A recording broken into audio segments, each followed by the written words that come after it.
В первой половине дня, пока команды Сирии и Кувейта настраивались на вечерние матчи, получали последние наставления, остальные три сборные проводили плановые тренировки. Ко второму матчу в группе против команды Сибири готовится лидер турнира – сборная Якутии.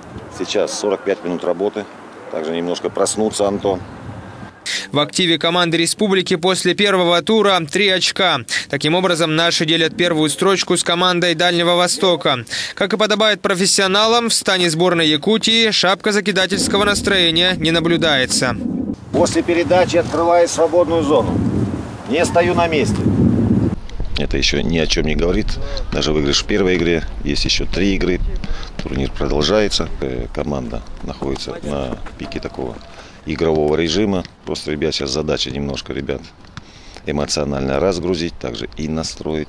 Безусловно, главный интерес зрителей и любителей футбола в предстоящем матче будет прикован к форварду сборной Республики Саха Илье Шишкову.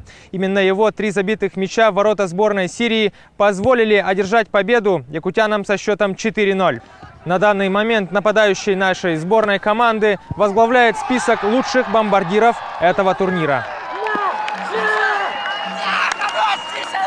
Команда помогла. Это пенальти не я заработал, а 2 гола мне выдали пас, и я забил гол.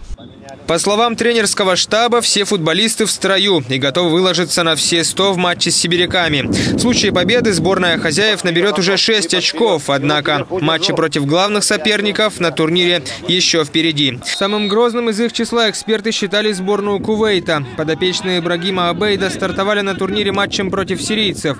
Довольно неожиданно борьба получилась обоюдоострой. Многие предрекали уверенную победу Кувейта. Обе команды имели неплохие шансы открыть счет, но в итоге разошлись миром. 0-0 это означает, что Кувейт и Сирия, набрав по 1 очку, расположились в таблице на 3-м и 4-м местах соответственно.